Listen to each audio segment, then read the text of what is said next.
Everybody, welcome back to Beyond the Beat Studio. I'm Dave MacKenzie, and this is another radio show. It's Friday Live. So tonight I'm really excited. I had an amazing singer and songwriter in earlier today, and we pre-recorded an interview that I'm going to be sharing with you at 5:30. I think I'm going to start the interview. Her name is Tamara Williamson. She's a brilliant singer-songwriter. I was delighted to sit down and chat with her, and I can't wait to share that interview with you.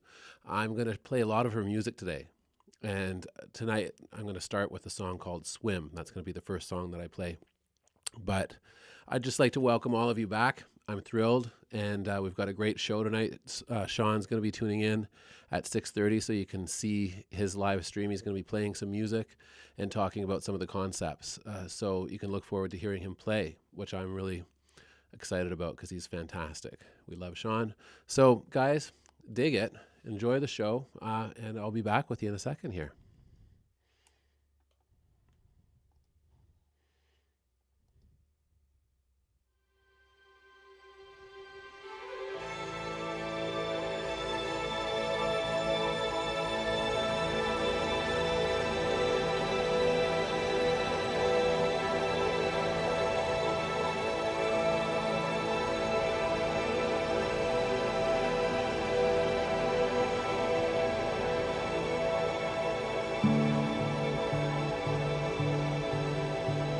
The days seem shorter, and I feel so relaxed. There is no pressure to win. I rake the leaves and take my time and watch the sun drop.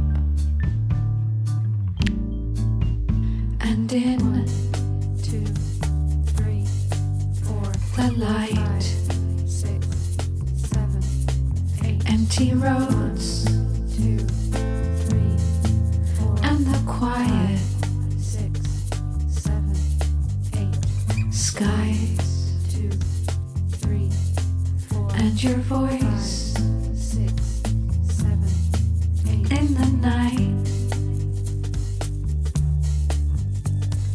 In the forest and in the zoos, the birds are singing for you. The cars are clean, the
light.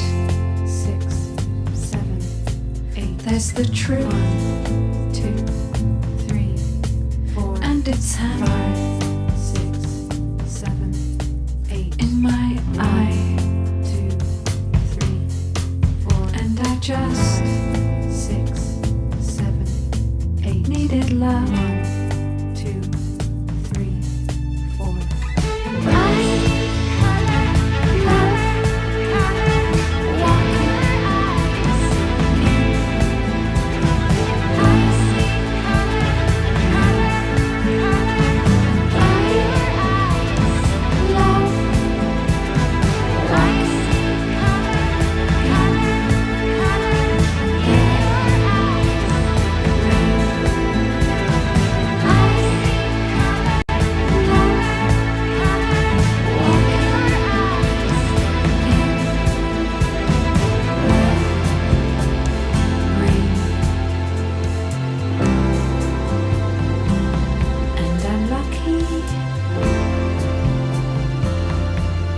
you're lucky too.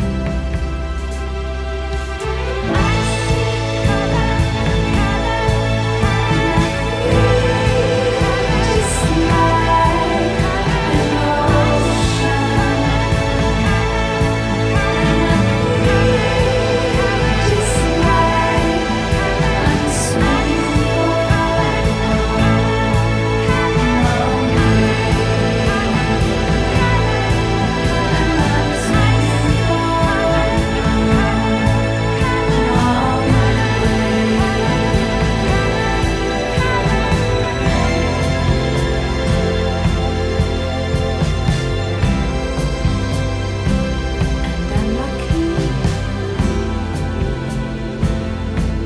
You're lucky too.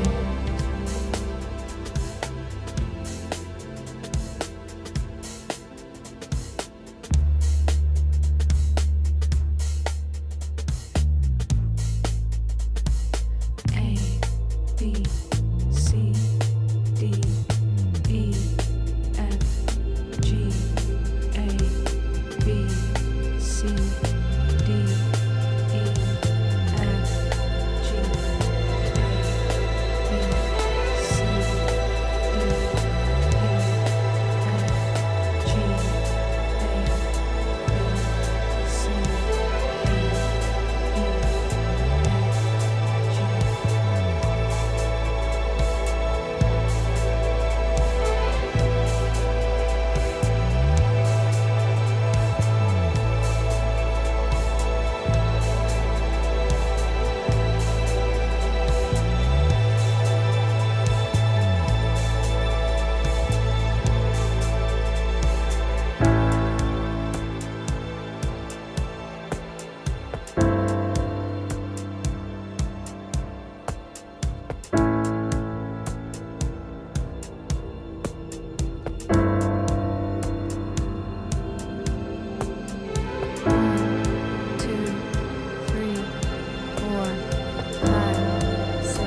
Everybody, that was the very talented and amazing Tamara Williamson. Stay tuned on the radio show. In a little bit, we're going to have her, an interview that we pre-recorded today at around 1 p.m. or maybe like 12. She sat in here at the studio with me, and we had 3 great chats. I'm going to be playing you the third chat, and that's going to be at 5:30 today on the show, so stay tuned for that. So I'm really pleased to just, be sharing her music with you, and it was a real treat to sit down with her. So we talked about a lot. Here's a songwriter. He actually came up during our chat, Corwin Fox. I've been playing him on the channel. I absolutely adore this track. It's called Silhouette Alibi. It's off of his album Me, Me, Me. It was released in 2017. I hope you guys dig this. I'll see you on the other side of the tune.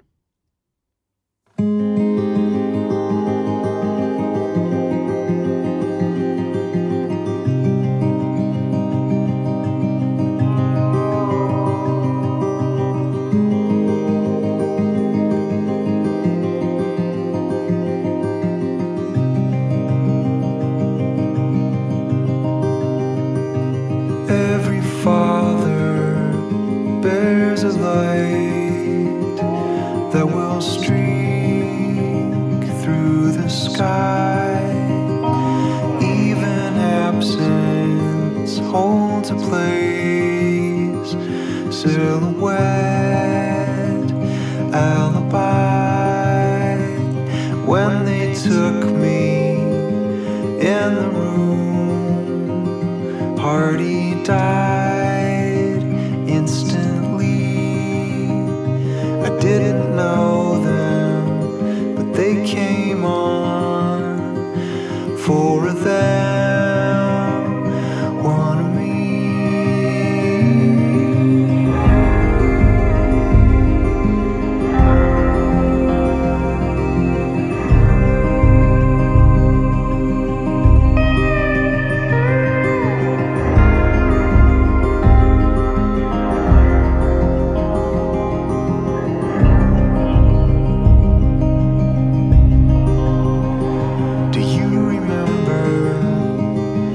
Was a boy when you explained how debts are paid.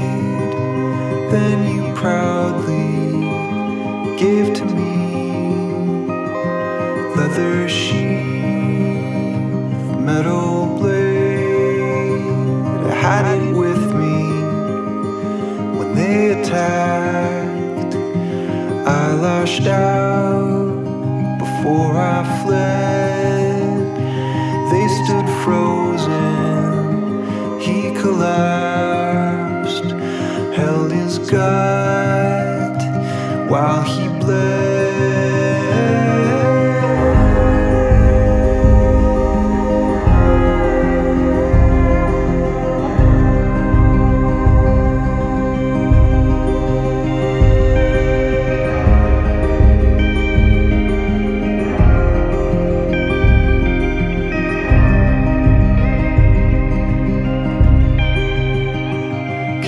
Forgive me what I've done. Shelter me from the night. Be my savior. Share the weight. Burn the sheath. Hide the knife. Every father bears a light that will streak through the sky. Even absence holds a place. Silhouette alibi. Even absence holds a place.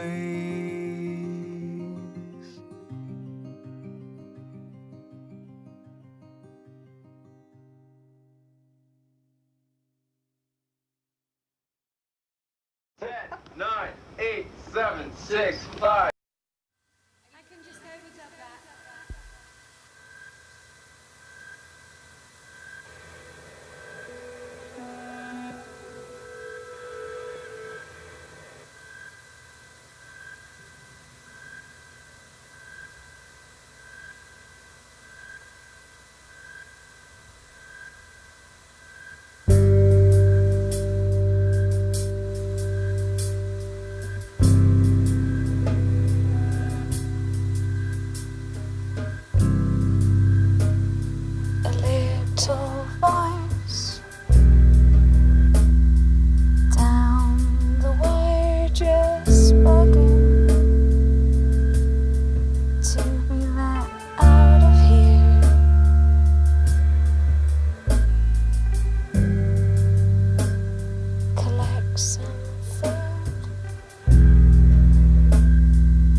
just in case this belly aching won't get me out of this place. Silent night, holy shit is driving me wild. She lies down and she rolls over. She's the one who won't give up till it's over.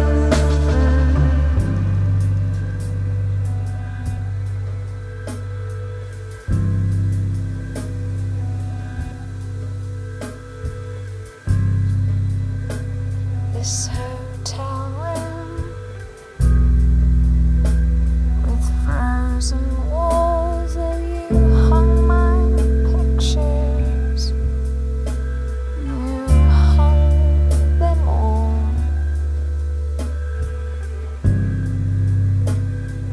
Better now. I'd like to go to a younger place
Everybody, that was Tamara Williamson, and that's a song called Little Voice, and it's a beautiful song at that.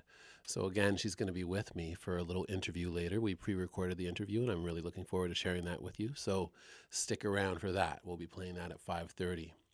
All right, and before that was Corwin Fox playing, well, I was playing Corwin's music, but it's a beautiful song called Silhouette Alibi, and I really dig it. So check out his music. It's an album called Me, Me, Me. So yeah, guys, I'm here in the studio, and with me is a little guitar here. This is our Airline guitar. It's part of a promo that we're doing to just draw attention to the Friday streams. So I'd like to just make an announcement. There's been a bit of confusion. Everyone can win this guitar just by tuning into the stream, but you do have to register for the competition just so that we can be sure that we've got everybody when it's time to do the final draw. The way that this competition works is every time you tune into our live stream while it's live, and you just comment in this chat or just take part in it some way, that gives you a chance to enter the competition. So we put another name in the hat when it's time to draw the guitar. This is a beautiful guitar. It's valued at just shy of $1,000. It plays really, really well. It's a hollow guitar with P90 pickups and this beautiful tailpiece that just sort of goes down, and it's just aesthetically so pleasing. We're giving this guitar away for fun. I thought it would be a cool way to engage people, and also because it wasn't getting played enough, and I feel like it would be great to put it in the hands of someone that loves to play. So definitely join us and keep on taking part for a new chance every week. We'll be doing the draw in February. All right. So enough about that. I'm going to get back to some music here. The next song that I'm going to play for you is a song by an artist named Ben McLean. I had Ben in for an interview a couple of weeks ago, and then this week we had an amazing hangout together. Ben came in with his band, and we did a live session, and we're going to be sharing those videos with you on the channel soon on the live stream, but it's going to take a little while to cut that together for sure, so stay tuned for that. So the song that I'm going to play for you is Ben, accompanied by an artist named Jasmine Kiara, who was also in the studio. She's amazing.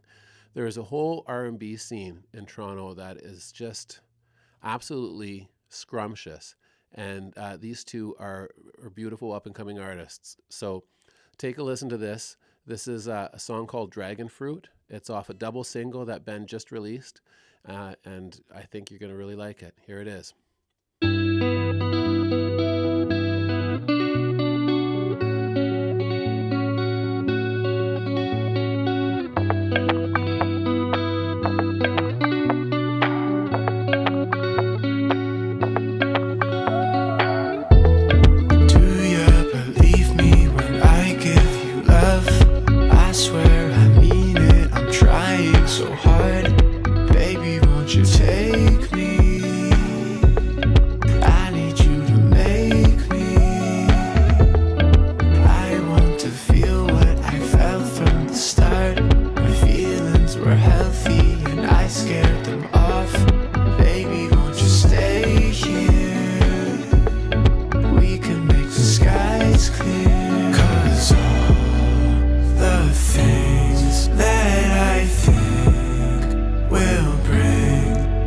Success sometimes aren't the best,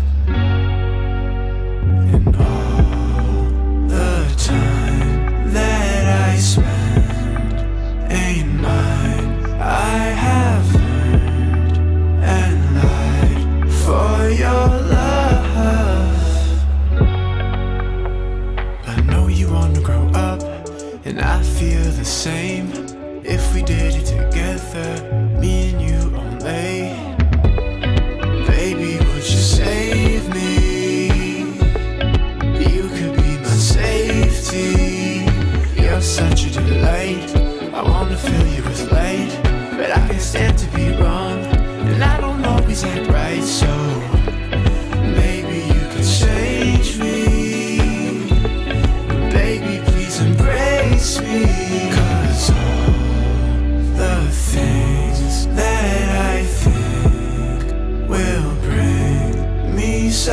sunsets sometimes aren't the best. And all the time that I spend ain't mine. I have learned and lied for your love. Oh, we gon' be alright. Swear I'll find the light. We gon' be alright. Swear I'll, yeah, yeah. We gon' be alright. Swear I'll find the light. We gon' be alright. Swear I'll, I swear I'll. We gon' be alright. Swear I'll find the light. We gon' be alright. Swear I'll find the light. We gon' be alright. Swear I'll find the light. We gon' be alright. Swear I'll, I swear I'll. We gon' be alright. I swear I'll find the light. We gon' be alright. I swear we gon' be alright. Let's find the light.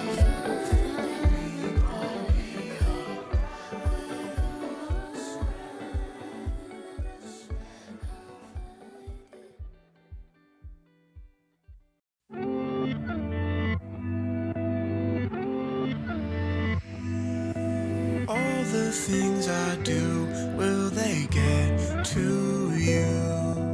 Girl, I hope you see how you affect me. All this time I felt your love so patiently. I just wanna know if you believe in me. Love it when you give it up slowly. Tell me that you always wanna hold me. When we making love, I gotta focus. Ooh, girl, you're golden. Got me on a late night. Everything is different, did you hold it? The feeling that you're giving me is potent. With all my love, yeah, I wrote this. Want you to show me your touch be holy. Sent for me only. Hold me when I get lonely. Want you to show me your love be holy. Sent for me only. Hold me when I get lonely. Ain't nothing new underneath the moon.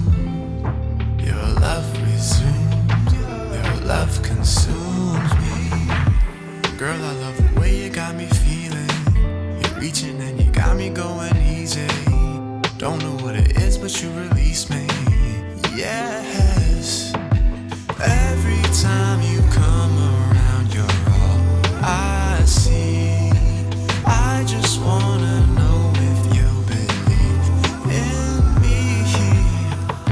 Want you to show me your touch be holy. Sent for me only. Hold me when I get lonely.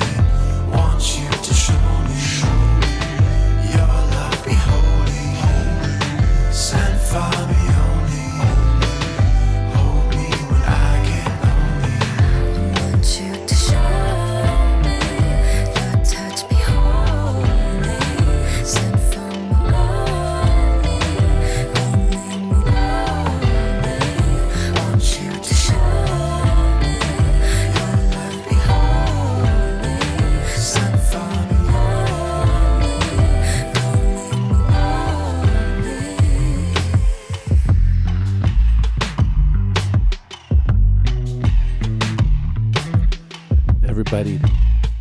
That was the amazing Ben McLean and his song Elixir. And actually, the first track that we played was Dragon Fruit. Now, I'm going to go back to Tamara Williamson, and I'm going to play a song called Still Here. All right? So this is Tamara's song, Still Here. I hope you guys love this. All right.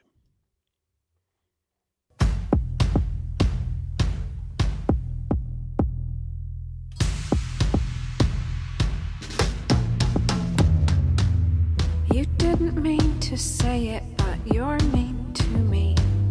I meant to say it 'cause I'm hurt. We're darning holes, but we wear no clothing. We're darning holes. And we're still smiling. We're still trying to find our way. Trying to find our way.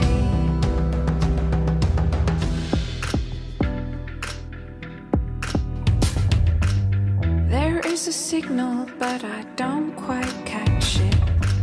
I sit alone in my head. I throw you hope, but you don't quite catch it. I throw out hope. And we're still living. We're still trying to find our way. Trying to find our way. And we're still hiding, and we're still loving. We're still trying to find our way. Trying to find our way back home. And I can see the end of this road that you're walking on. And we're still fighting. We're still trying to find our way. Trying to find our way. And we're hiding. We're still crying. We're still trying to find our way. Trying to find our way. And we're still giving. We're still trying to find our way. Trying to find our way. And we're still smiling. We're still trying to find our way. Trying to find our way back to you.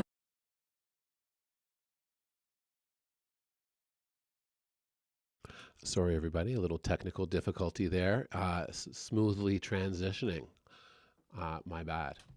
All right. So we're going to go back a little bit, and we're going to actually go back to Corwin Fox's music here, and I'm going to play a fun little tune. It's a haunting tune. I mean, I don't know if you remember when Pink Floyd had all of the kids sing "Another Brick in the Wall."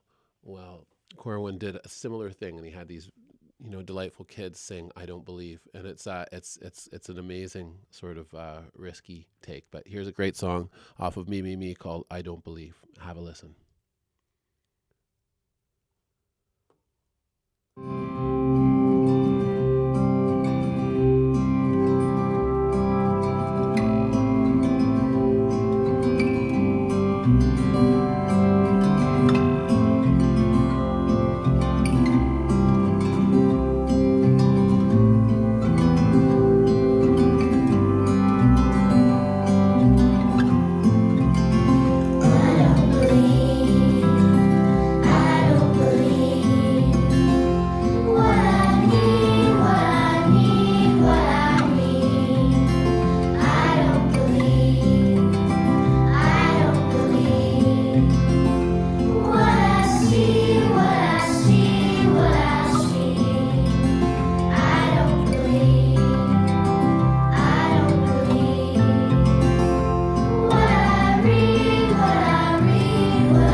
what I read, what I read, what I read, I don't believe.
It's a great song off of Me, Me, Me. And again, you can buy that album, so go and do it. And same with Tamara. You can actually get her music on Bandcamp. Her name is Tamara Williamson. And I insist that you go and buy some music and support these great artists. I'm going to try to play something for you here. I don't know if I can do it. This is, I'm going to play something off of, it's just an old Dirty Realist recording. I don't know if I can get to it here. I'm in like an old Dropbox that I don't know if it still works. But this is my old band, and it's one of my tunes. It's called Carcass and Bones, and I'm going to try to play it for you right now. So actually, that wouldn't be my band's version of it. It would be a new version of the song. Let's sidestep that little journey. I'm going to go back into Tamara's music because we're coming up to her interview actually. So I'd like to find a song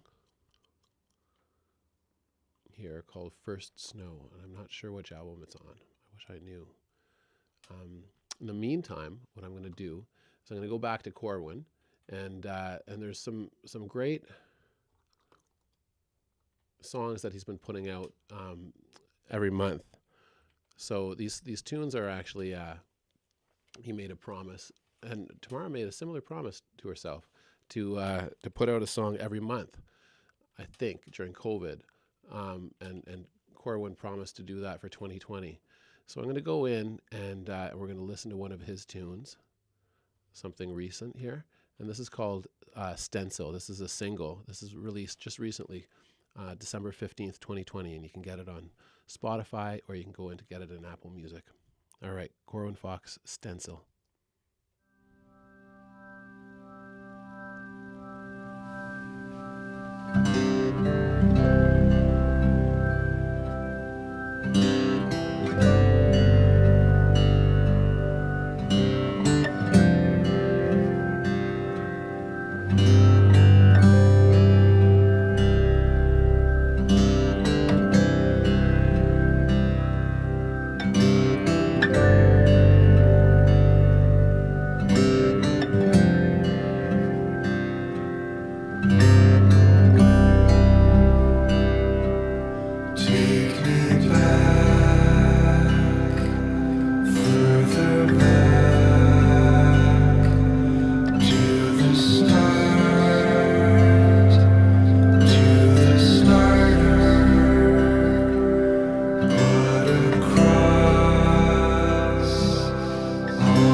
has potential.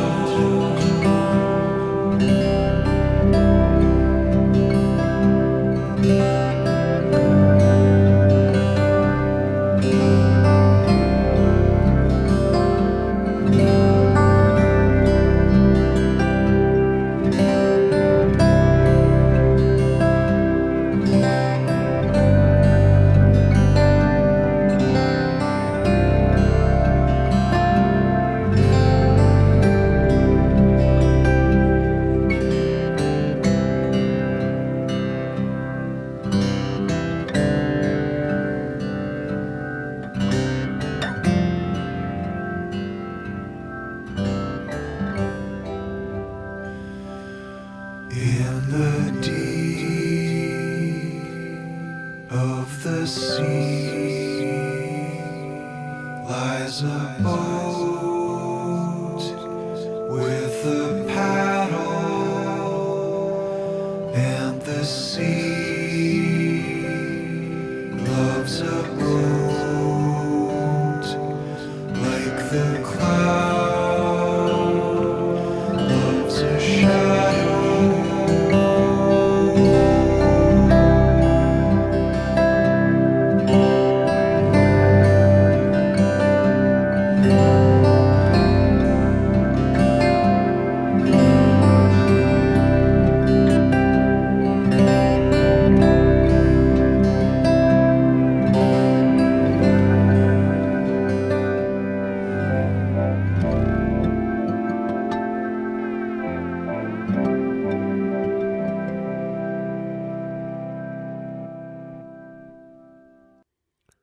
That was beautiful.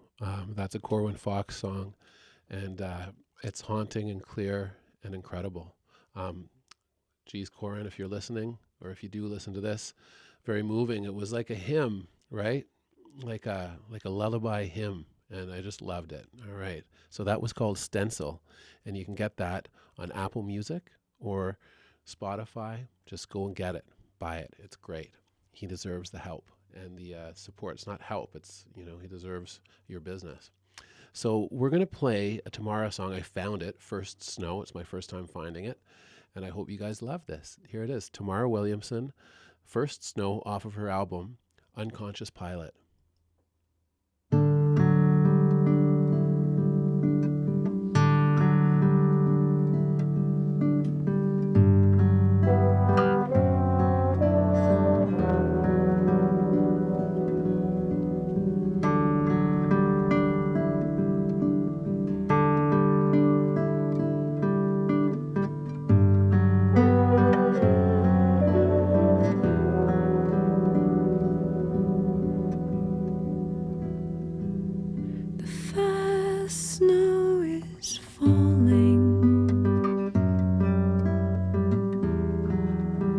There's green leaves still on trees.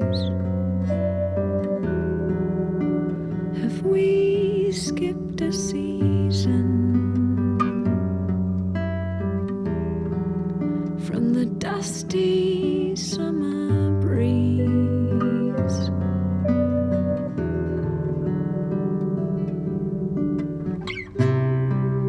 I stare you out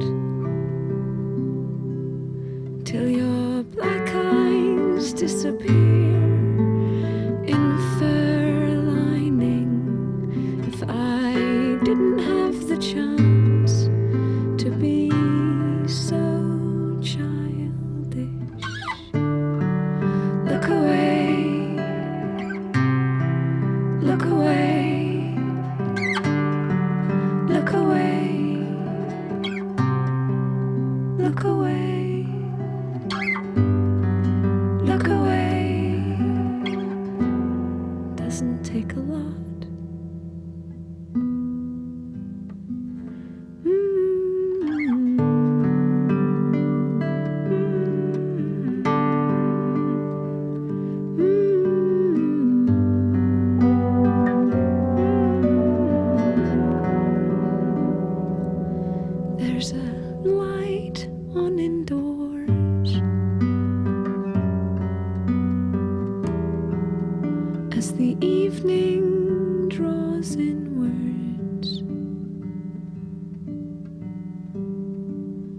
There's a book by the bed and a dent in the covers.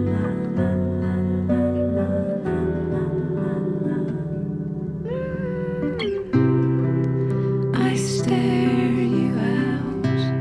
I stare you, 'cause there really isn't much we haven't done. And talking isn't always so much fun. Look away, look away, look away, look away. And I want to tell you these things we've grown used to. They fade in the past.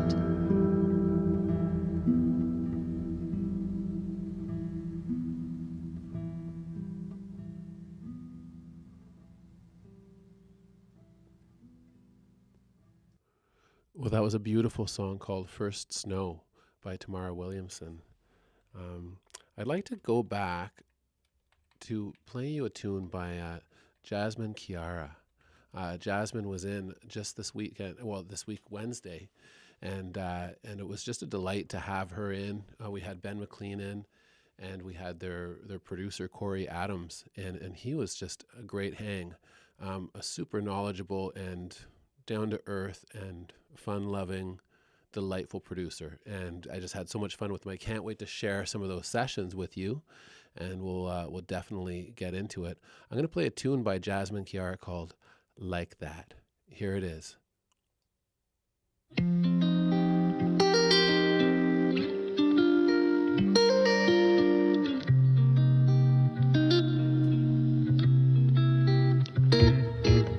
Told me to stand up for myself, but you won't let me stand up to you.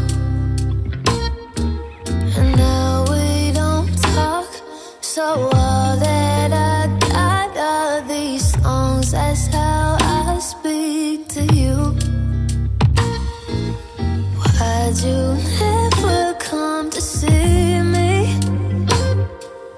Why'd you never seem to need me? Why'd you make me believe it, still believe that you like it like that?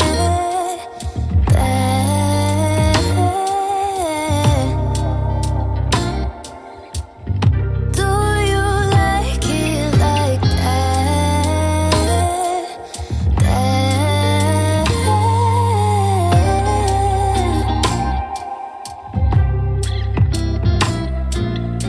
empty apologies, fuck all your promises, 'cause they don't mean anything. I've heard it all before. I'm so emotional, yes, I'm so emotional. But I'll cave to hear you out. Hear you say you want me now. Just tell me when and where and how. Just let me know you're still around. Like that,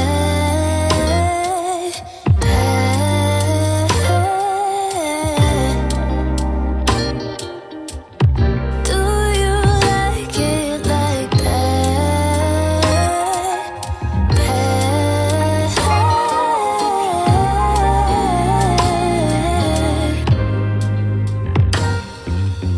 Tell me something. Do you want what I'm giving? I need your affirmation. I want your validation.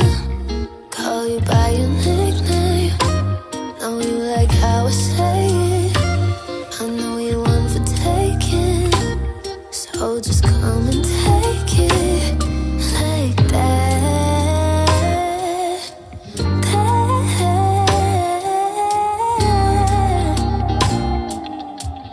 Do you like it like that?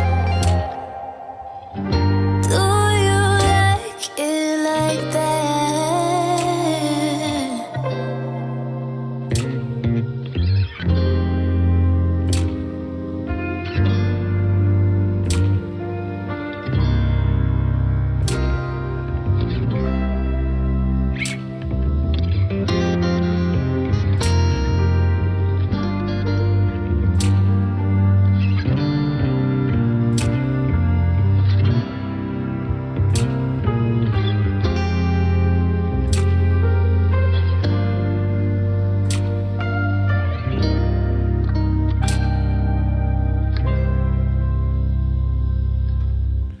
Everybody, that was Jasmine Chiara, the amazing Toronto talent, the R&B singer and songstress. She's awesome. I'd just like to chat with you for a bit and psych you up for the interview that I'm about to play. You might be wondering, or you might not be wondering, why is Dave doing this? Why is Beyond the Beat having a radio show and building a YouTube channel? I don't really know. I think, honestly, for fun, to hang out with you guys, to build our little community. I think maybe we need this.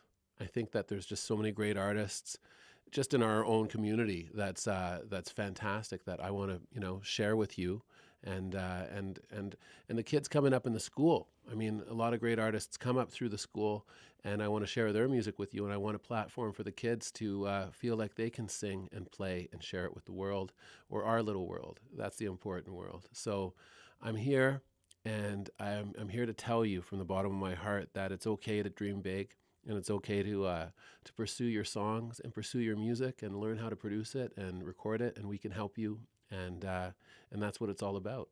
And with that thought and with that in mind, I have an interview that I just did today. It's unedited.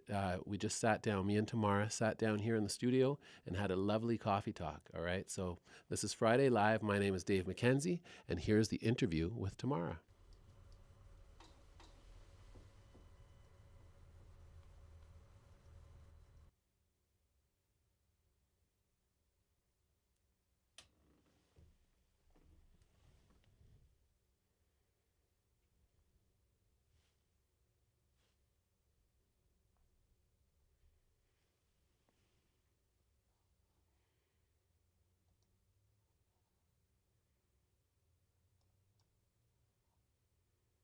So much into it. What do you know? Okay, I would say If you could go back in time to the very beginning of your sort of songwriting career, and what would you want to know then that you know now? Like what could you impart to your maybe 13-year-old self as a songwriter? What's really important? What would be some valuable information that you would send to your 13-year-old self now, having written so many great songs and just put so many great albums out and just put so much into it? What do you know? okay, I would say don't just be a singer, be a musician. So learn an instrument that you can accompany yourself, because it will give you freedom. So you can go anywhere and play shows, or you don't need, I love this answer. So work hard at the instrument as well. Yeah, there's no boys or girls need to be good enough to accompany themselves in a fluid way. There's no excuses for, either sex to be better or worse at one of those things. So, you know what I'm saying. Yeah, practice. Get those fingers going. Yeah. Oh, this is, you don't have to just say that for me and my students, but, I try to inspire that. And it's, I'm great. not a very good guitar player, but I'm good enough. And I've had so many people go, "Oh my God, you're so good on the guitar," and I'm like, I'm not. Yeah. Like it's the level it's just not that hard to be okay. And if you can get really good, you will win a lot of respect. So It helps. I saw Leslie Feist play, and I was impressed with her guitar playing. I didn't realize. I mean, it's not something you'd think, right? Like you listen to her sing, it's beautiful. But she's a good I saw her player. play live, and she was right at home with that guitar in her hands. Yeah. That's a pretty cool skill to have. Yeah. So It helps with a lot of it. So, absolutely. The second thing I would say is I've said this to a few people. Maybe go analog, and for a little bit, and learn how to use an old like tape analog, like 4-track or an 8-track, because recording analog will give you a deeper understanding of this computer that we all record onto now. I think sort of learning how tracks get recorded and how to overdub in a also having that confined by 8 tracks is pretty cool way to record. Yeah, I mean, I think the softwares are changing, but it was funny. I was working with a student, and I was saying, okay, so this is a recording platform. It's called a DAW, Digital Audio Workstation, and it's like an old tape machine. And then I instantly thought, what on earth would be their reference for that? How useful is it? But it is. Yeah. But many of these modern DAWs are emulations of old tape machines, and unless you've hit record on, you're absolutely right about that. So just try to get a cassette, 4-track cassette player, and layer some tracks, and that's a really think good about thing. the Beatles and all those Well, old some kids records. don't even record themselves. Like that's a really important step. So Yeah. so did you start recording yourself early on? Was that something that you did? For some reason, I've always loved that side of it, and I've met so many. I'm just gonna say it, and I'll probably get into trouble. But I've met a lot of women who go, "Oh no, I don't want to work a tape machine, or I don't want to," and it's not. It's if you can Photoshop a photo, then you can, edit a song. It's all very similar, kind of like, it's using your ears, and the technical aspect of things is not difficult at all, and it's very approachable. Not. It looks complicated. It's just not that. It's signal path. It's I A, know. B, C, Yeah. D. So I now there's always more to learn, as me and you know, but just start being your own. If you can record yourself, then you can record demos, and it frees you up to be able to be your own master and not have to constantly ask for a team of people to help you. Or some Having guy said- hitting record, bossing you around, or whatever. Yeah.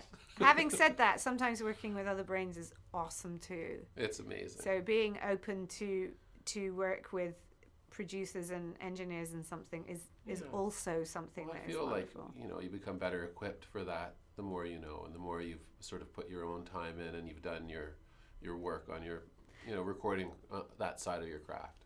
So if you're in the studio and you say, "Oh, could we flip this vocal backwards, then use the tail end of it and put it on underneath this line I'm singing," you would only know that if you've tried that at home on your own time. You'd need to understand the machine that you have, 100%. what you can do with this beast, it's right? so important. So so start thinking about all that kind of end of it. I'm glad you're saying that. It's Yeah. one of the tips. So I'm doing this video series that I'm going to release. It's just not a series. It's like a video that I'm putting out, and it's 10 tips for artists making an album, how to make a great album. And one of the tips is to get your little workshop and experiment and record and try things out and make your little art projects and layer your voice and get into your box of paints and just see where it takes you, and let that be part of how you grow as an artist, a recording artist, because it's so important to just have that space to create and to layer your voice and to put 2 basses down, or to program Yeah. a kick drum, or to clap your hands and use that as the percussion. Or when I went to Montreal, and there's this amazing moment in history when my friend Richard was in Arcade Fire, and they weren't famous at this point, and I visited him in his apartment in Montreal, and he had just Yeah. finished dance school. He had a mountain of debt, and he was in this new band, and I saw him, and I hadn't seen him in years. Yeah. And he had this little room in his apartment with the sun coming in, and he had reel-to-reel Yeah. machines and digital recording machines, and this double bass and this electric bass that was painted, and all this, like, and he was just making music, you know, and he was Yeah. trying stuff out. And I feel like what he was doing, I'm sure all the other band members were doing too, and that's how a sound is developed. Yeah. By Right? experimenting and by just spending time. Yeah, You know, it because doesn't necessarily have to be going anywhere. Who cares if it gets released or not? You need to play music, and it should be that. Yeah, because That's production, so true. sound and production is like, people talk about songwriting so much, right? Yeah. So much, but it's not. You can do a song a billion different ways once the song's been written. It's about, a lot of it is on the sound you're after and you create in the studio. Mm-hmm. Like, just, we talked about her before, but think about Billie Eilish. Think about those songs if they were done, you know, in a completely different way. It's just, what you like about her isn't the songs as much as the production and value, and the way she's built this incredible kind of like world with her songs of the sound. Yeah, and I think her and her brother working on their craft together, there wasn't this, you know, other person saying, no, that's not a good idea. No, you shouldn't try that. That doesn't work. Yeah. And then because you look up to them and you think, well, maybe they're right. Maybe I shouldn't try that. And that's not how you get to your sound, is it? Yeah. By listening to someone else say no. No, if you ever work with someone who How about says yes? Yeah, I don't think if someone's saying no, then I don't think they're the No, right but this person. this is an interesting. So this is because I'm often on the other side of this, right? I'm often doing some production or working with someone, and it's a difficult one to do as well, because Okay, fair enough. as a producer, sometimes you've seen artists sometimes just try things that are maybe not going to be as fruitful or to you, right? Like and you think maybe you're trying to help them, right, and save them, and they want to definitely fight for it, and then you, of course, you have to. Your job is to make them comfortable and let that happen. Yeah, for sure. But where do you draw the line as a producer and as an artist? That's a big question. So Yeah. how, what would you say to the producers out there, being an artist and having worked with lots of different producers, and you don't have to throw anyone under the bus or anything, but what is an important thing to focus on when you're working with an artist? I haven't worked with many producers. No? No. A few.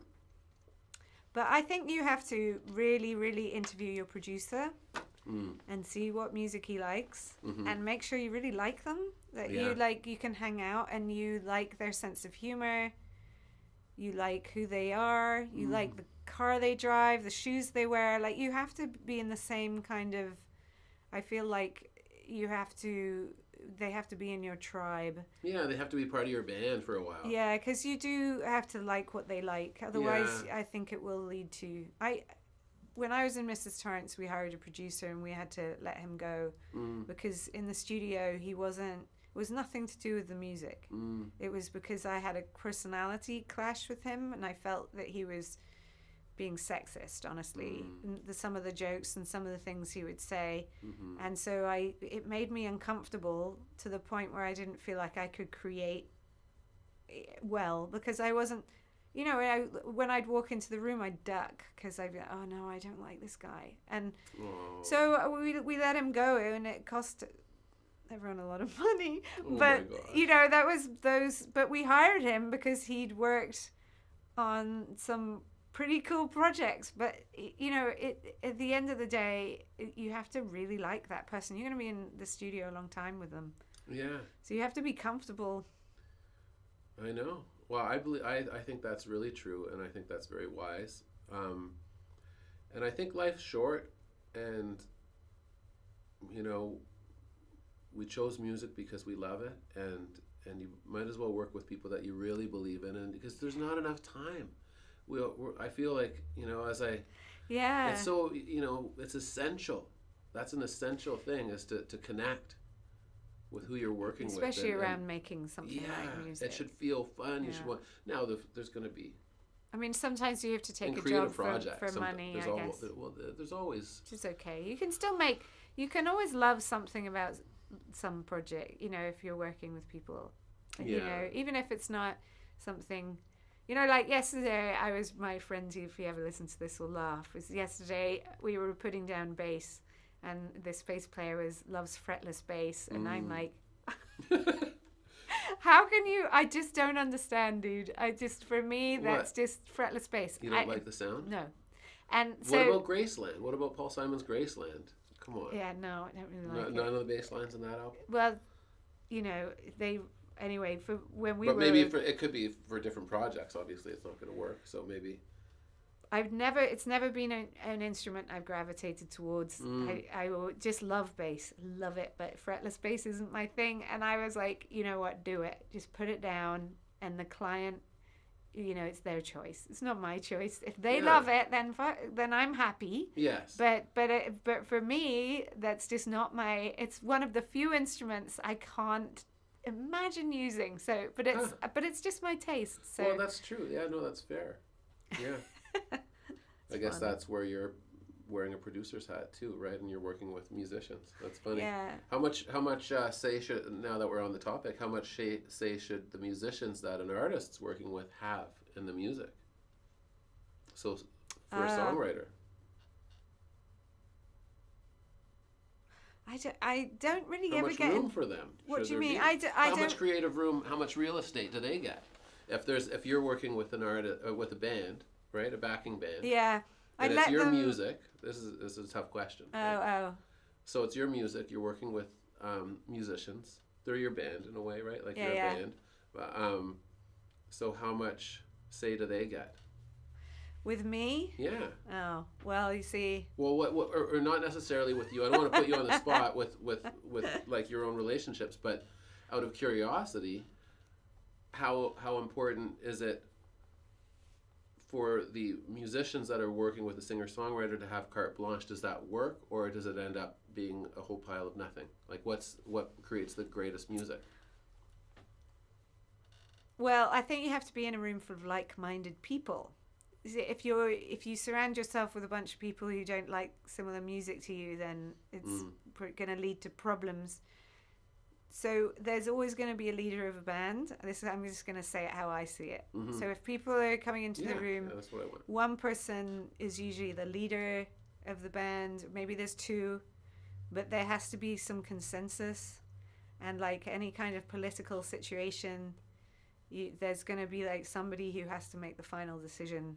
And like a great leader like Trump or something, right? Yeah. So hopefully it doesn't get ugly. Oh my God, I didn't have any of these problems ever anymore. But when I was younger, there was sometimes people would butt heads. But when I work with people now, I tend to go, if you have any idea, just try it and let's see what it sounds like. I never tell people what to play, and then hopefully they do something and I go, ooh, love it, do that. Yeah. That's what So it sounds like they get quite a bit of room. Oh, creatively. yeah. That's so nice. I never tell people what to do, but I tend to pick people who I love what they do. Yeah, you already sort of know what you're getting. Yeah.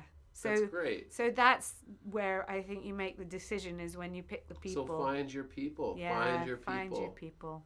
Find the people and that then you usually resonate with. And be positive. Like if they play something you don't like, don't say that, but say the bit that they played you liked. Say, oh, I loved that bit. Can we have it more like that bit? Yeah. It's just being sensitive, which is about everything in life. It's the way to be, right? It's just trying not to hurt each other's feelings and being kind. Don't cut someone's flowers before they get a chance to grow. Yeah. Don't cut their little buds away. Like when we were recording this band the other night, it was a live session, so the vocal mics were dynamic mics, and as a band in the room, and when the music would sort of hit a peak, it was clipping out the vocal mics, and I said to this great producer who was with me, and he was such a sweetheart, Corey Adams. He's amazing. He's like a brilliant young producer. He's around 29. Works mostly in R&B. Right. I said, what should we do? Should we say something? He said, I don't think so, because I would rather them feel comfortable making music and not start to second guess how loud they're playing than to, it's more important for them to feel that they can just play than to try to dial it back to not clip out the mics. And I was like, good call. And that's a really wise decision, right? Yeah. Like, and I felt like what a really great mind, like it's all about the artist. Let them create, let them feel it in the room. Don't start to, encroach on that. Yeah. That's so fragile. And he was really like, it was a really great. Yeah, the studio is a place where you can, as a performer, you do get, it's stress. It can be very stressful. It can be. Yeah, I've it can gotten be better hard. at not feeling like that as I've gotten. great. You know what I mean? But Yeah. I remember I used to shake violently. I'd be so, and I'm sure you see it with younger people. Like I would be so afraid of the whole thing. It was really frightening to me when I started. I remember that, but I'm so relaxed in it now. It's fun. It's important to keep it fun. Yeah. Well, Yeah. That's amazing. Well. And the other thing, I have so much advice, but for kids, but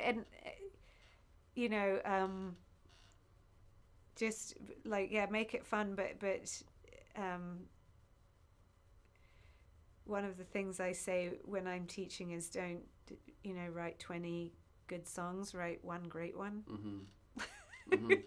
But how do you get to the great song? Is it by writing 20 songs and then realizing that one is really special? That just sort of happened naturally, or is it through working diligently on one until it's finished? What's the best? I do think you can have great ideas, but often you need to sit down and actually actually write the structure so it can be the best it can possibly be. Writing is really good, but sometimes 8 songs are going to make, if you pull all those ideas together, will make one really good song. I hear a lot of people writing songs, and I do it myself, that are just verse, chorus, verse, chorus, verse, chorus. There's no bridge, there's no hook, and you do it nicely and it's cool, but a whole album of that isn't going to be, it's like, if you, for instance, I sang Jeff Buckley a few times. You remember Jeff Buckley? Of course, yeah. Yeah, and I sung a couple of his songs live once with a really good band. And by the end, I was like pouring with sweat. Like, holy, there's an arrangement. Try and get to the end of a Jeff Buckley song. Oh my goodness. Like, he took that. So that's a song that you have to, like, woof. That's a big song to sing. Which one? Walking across your shoulder. Maybe it's Was it off? Lover, Come Back to Me. I think Right, it's because called. was it off of Grace? Yeah, I think that was his main big release. I always right? I liked his softer songs on that album. Of course, his version of Hallelujah is the best that I've heard. And then Lilac Wine. Yeah. That was beautiful. That album, it takes a few listens, but it's one of probably an all-timer for me. And I saw him play live in Toronto. I was very lucky. Yeah. So that's a sad story. Sad story. Oh my gosh. Yeah, but his any songs of you young are artists, like, go and listen to Jeff Buckley though. Listen to the album Grace. Listen to it at least 5 times. Don't do the one listen. You won't get it. You'll just think it's a whole bunch of noise. But what a singer!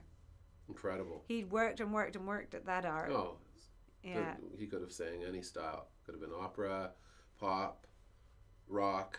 I mean, he could do it all. Yeah, there's He control was a versatile vocalist. Absolutely. To say the least. Yeah. With like God-given talent and practice. Yeah. Yeah. What's something that you would, I love sort of pointing this towards, some of the younger artists, and I like this little interview because I feel like it's really good for them.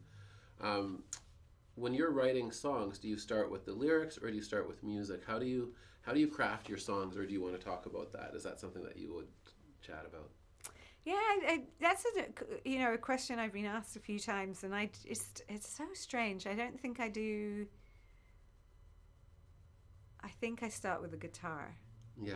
And then I start and I go, oh, that's nice. And then it kind of tells me what those few words are to start with, just almost by the sound of something. So some words sing better than others. Mm-hmm. So then I'll have kind of like some words, and then I start thinking about, and then all of a sudden I've said a sentence, and then it's probably something on my mind, something I'm upset about, something I'm thinking about. Mm-hmm. And then I build the song from there, and then I sit down with a pen and paper and try and think of how. But I'll start. The song has to scat with the chords, right? So the melody line. So then the words have to kind of work within the melody line. And I think as time's gone by, and as trends have changed, we're allowed to get a lot looser with that than we used to. Mm-hmm. So which is nice. So. Yeah, and you don't have to rhyme the whole time. So things are more open than they used to be. And so I just go for mainly emotion, and I don't like to get too into like the poetic.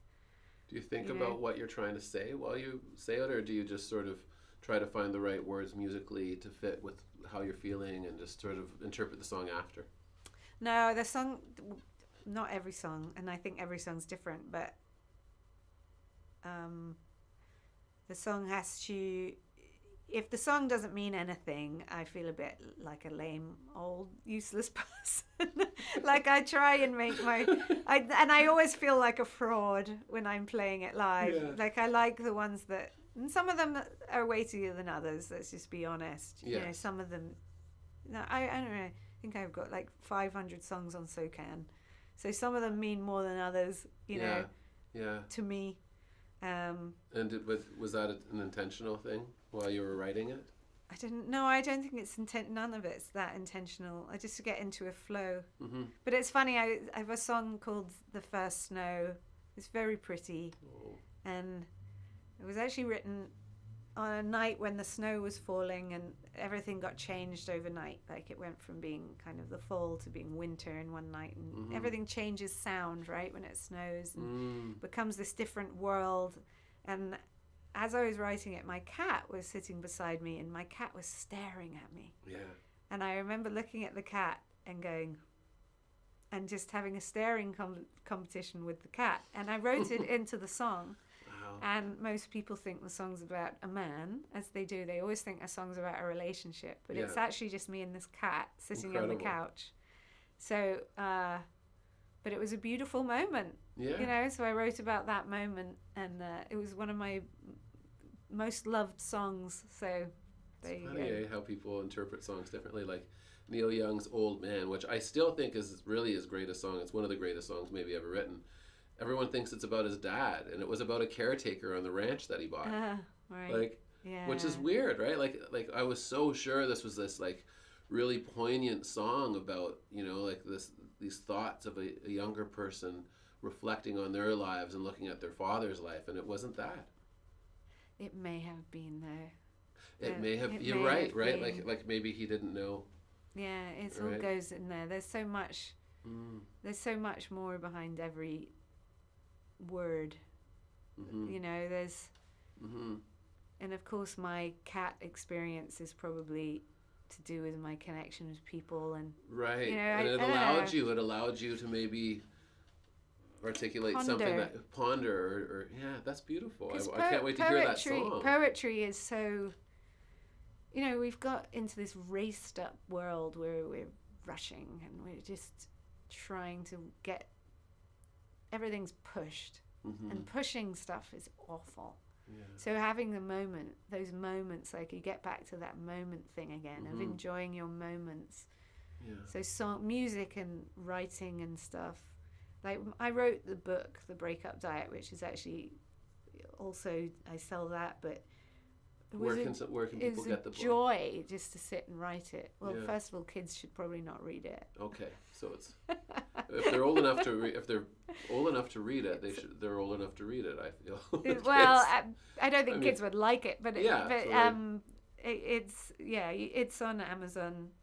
You can buy it, but just the process of sitting there and writing, like painting, like writing music, is just, that's the joy. Is the, like fishing, you know, just the quiet, like, except fishing involves the act when you actually catch something, which is not what I'm talking about. That.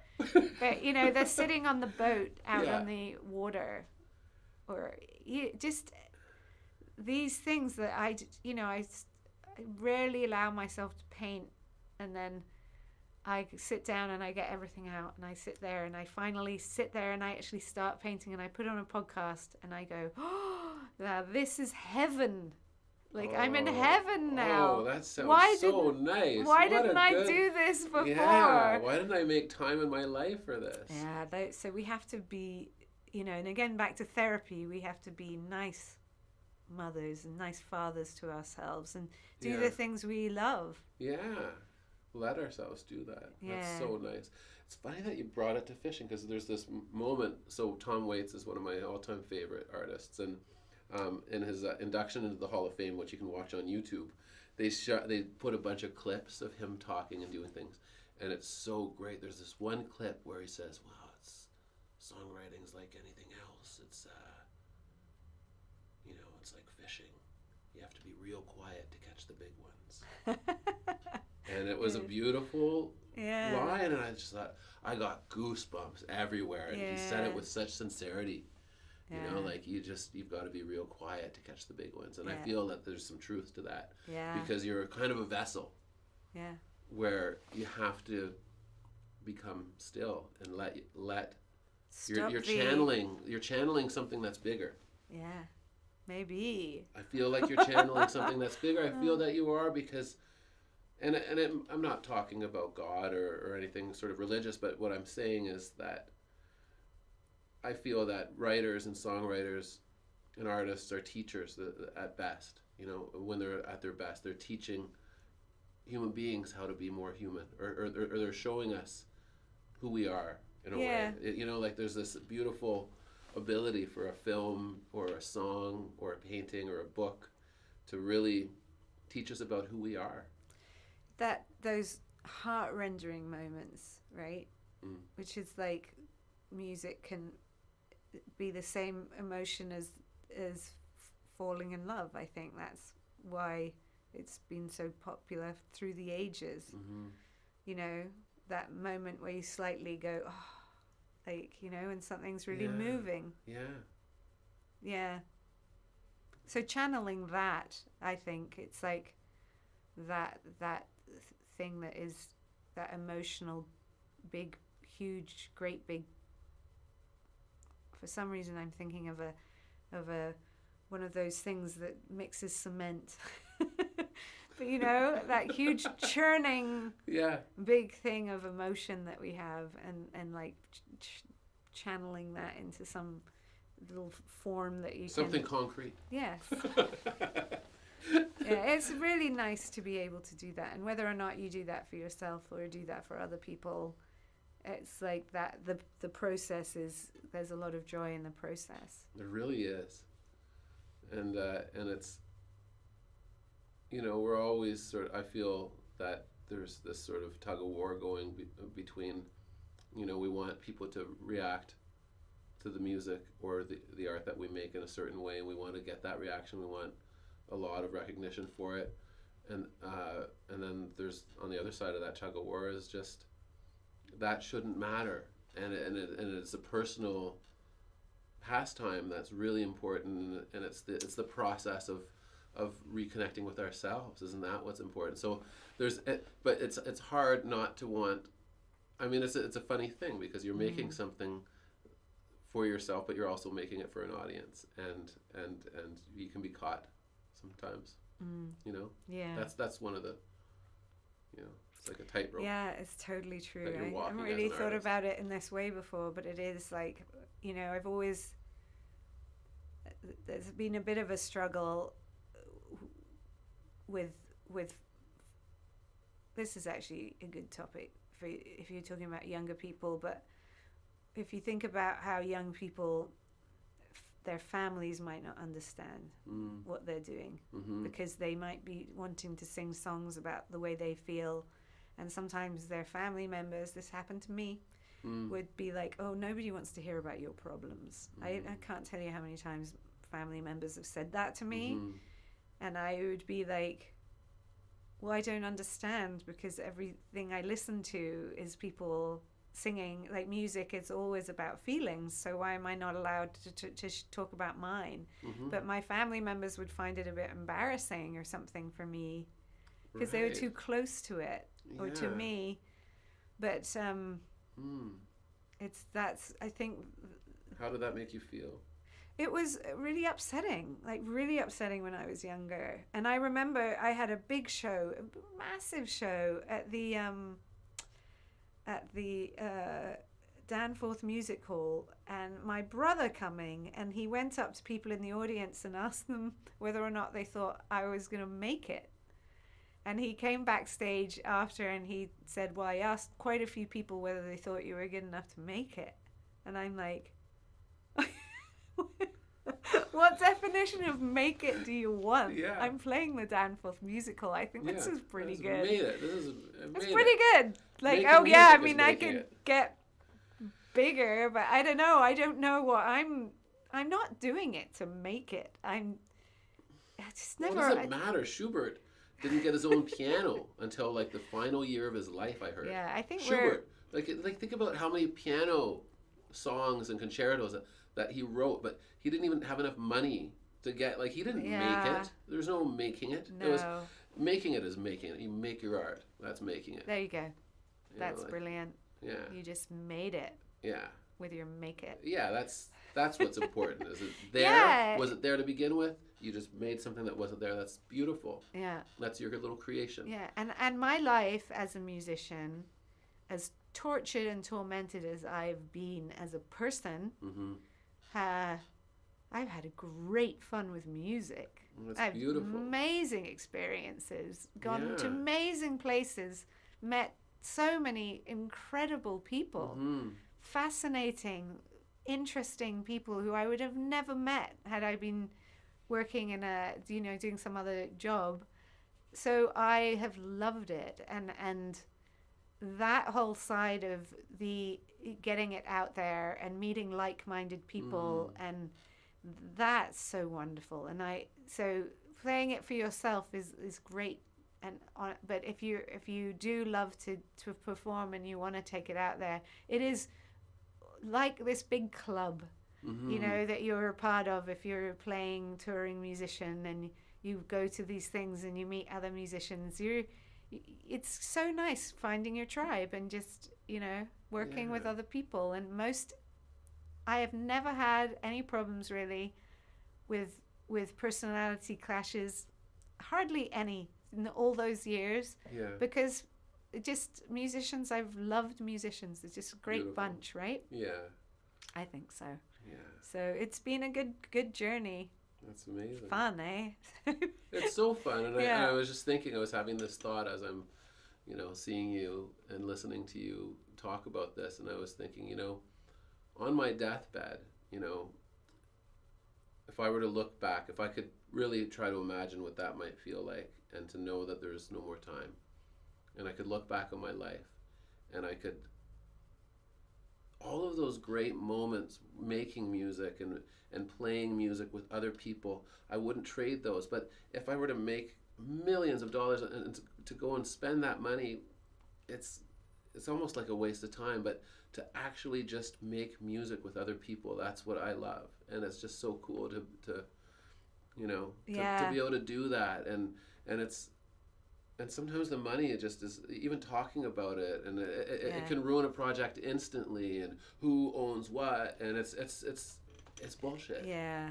Like, what's great is the collaborative effort and to try to create something that's really meaningful and that you get a charge off of, and that makes you feel. Yeah, making it into a business is punishing. It is. Right now, I've been trying to let go of that feeling and just enjoying it more like a hobby, and it's actually been quite freeing because I've put less pressure on it. Yeah. Because it's not me, it's not my art, it's just the world right now. It's just it's really, really difficult when you can't perform or trying to find a balance with all that side of it, and not get not feel resentful that you haven't been able to earn that wage packet from it. But once you sort of realize that doesn't take anything away from the art you're creating, and you just keep creating, then it's all good. It's so nice to just work on music. Yeah. Like during the pandemic, I've been doing this project where I make a song a month. So I just played a song with acoustic guitar, and then I'd send it to a few friends, and they send me back tracks, and then I mix them all. And I've been releasing a song a month on my on all the things. Where is it? Is it everywhere? Can you get it on iTunes and Spotify and Bandcamp? Is there somewhere where you would like people just to listen to your music, or is there a way that it suits you? Bandcamp, or I guess Spotify. And streaming's just you can't help it now. You have to be a part of it. But I disagree with it intensely. But it's there. But the project was so fun to do, because doing a song a month, this gives you this deadline and you have to finish it. And honestly, it's been a huge commitment, and I kind of just swamped into it and thought it would be easy. This is self-imposed, right? Yeah.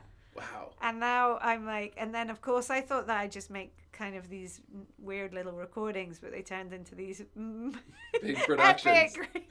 But you know what? It kept me going all through COVID. I loved it. I started to ask people, like I got my friend Tom Third to add stuff, and he said yes. I was like, yeah, can't believe it.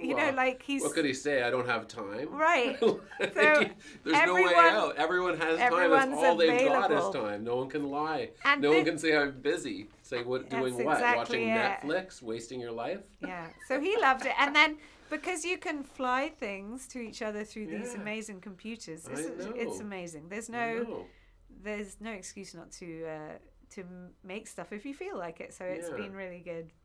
But that's great. Well, I want to wrap this interview up, but I don't, too, because this is it's been such a treat to have you. But thank you from the bottom of my heart for coming in and sharing, No, it's been great fun. Thank you for having me. And with our little community, our little Beyond the Beat community that I love so much. And it's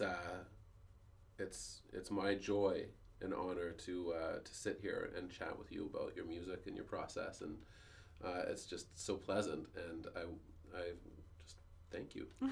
You're welcome. Yeah. Thanks for having me. Oh, my pleasure. And we'll have you again and again and again and again whenever you're free. I would have you. So let's wrap it up. But great. Tamara Williamson, everybody, you need to check out her music and all of her art. She's an artist on so many levels and in so many mediums, and she's wonderful. And she's here chatting. So. Yeah, thanks, Tamara. Awesome, thanks. Yeah.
My goodness, the audio was off.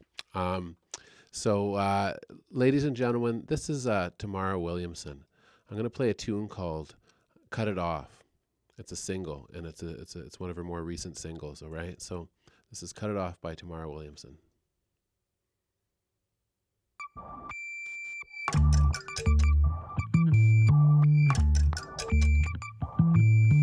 Oh, I may have recovered, I'm not seeing red, seeing more colors, and I'm not sure I'm seeing you. There's all kind of adventure, I'm standing sky high, knee deep in culture, and I'm not sure I'm seeing you. So cut it off. Cut it off. You are more like my person. You're hitting on cylinders, maxing the system, and I'm not sure I'm seeing you. Slow down, find me a moment. I'm tagging along, stuck in the shadows, and I'm not sure I'm seeing me. So cut it off. Cut it off.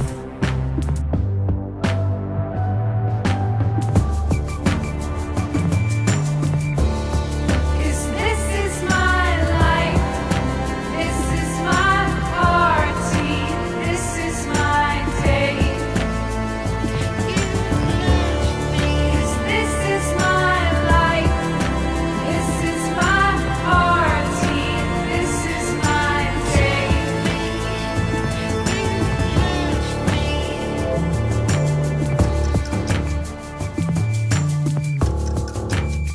We're still trying to find a way. Cut.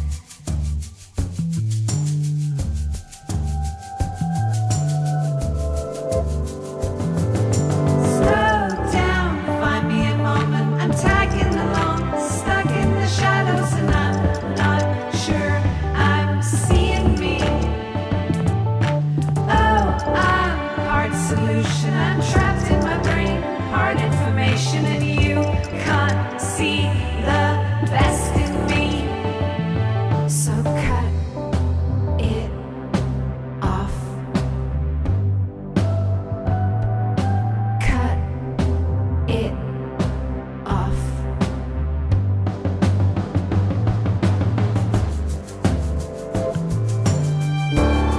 'Cause I am the problem, I am the reason, I am the cure.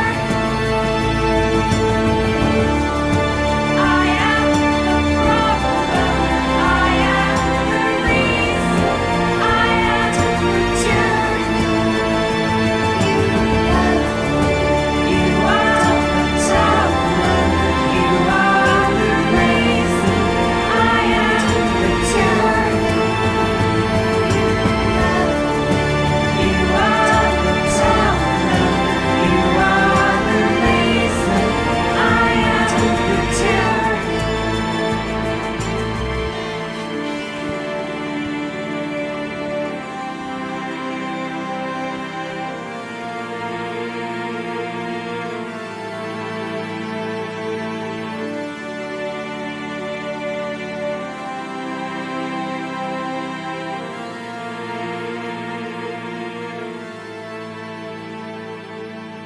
Everybody, that was Tamara Williamson and a song called "Cut It Off." And how beautiful was that song? It was, I don't know what kind of speakers you're listening to your music on right now, but I hope they're good, because that is a little buffet and I don't know why I use the word buffet. I mean, it's just like, that's fine dining.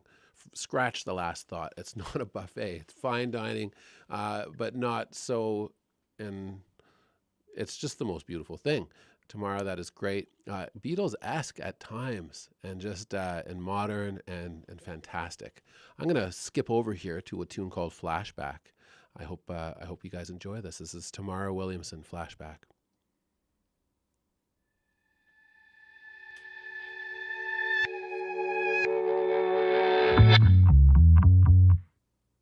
This is the moment, it's your life. She got up yesterday and felt fine. Everyone is ready to have fun. We're ringing around the roses in the sun. And this is the shot, jump cut,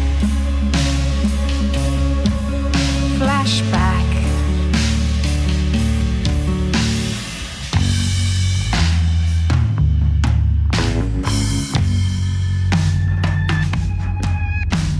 We only have one story and a pen. Caught her voice on tape for everyone.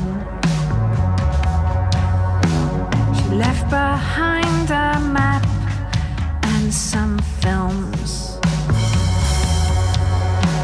To hear her voice makes it better, and it's worse.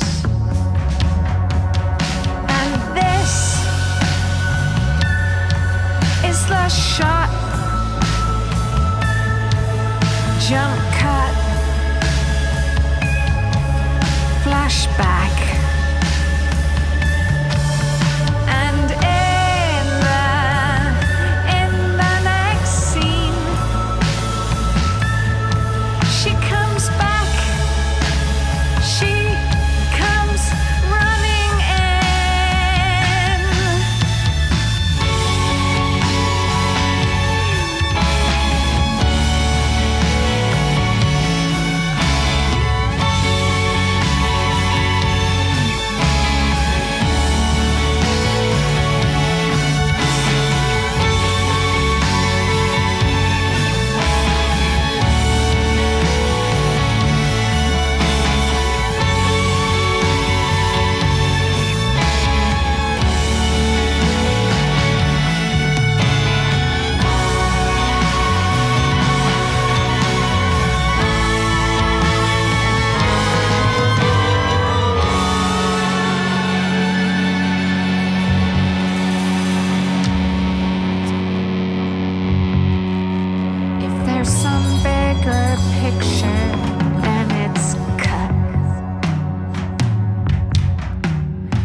there's some greater message, you should spell it out.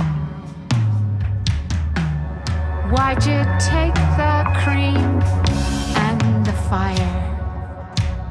Why'd you have to kill Lynn Shelton? And this is the shot. Jump cut. Flashback. And in the next scene, she comes back. She comes running in.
the uncompromising and untouchable Tamara Williamson. That is a beautiful cinematic piece called Flashback. It's a single.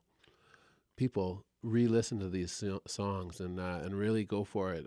She is a gem. She's a Canadian gem, and she's to be discovered by all of us and rediscovered. Keep watching and listening.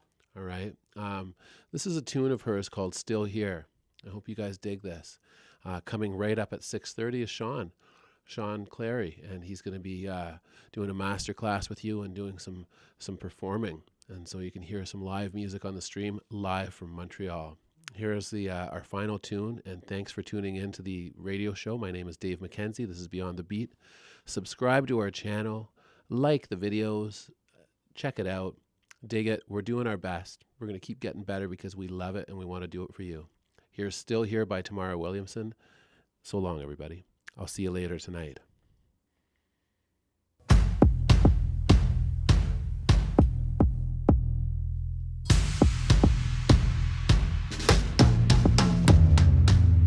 You didn't mean to say it, but you're mean to me. I meant to say it 'cause I'm hurt. We're darning holes, but we wear no clothing. We're darning holes, and we're still smiling. We're still trying to find our way, trying to find our way.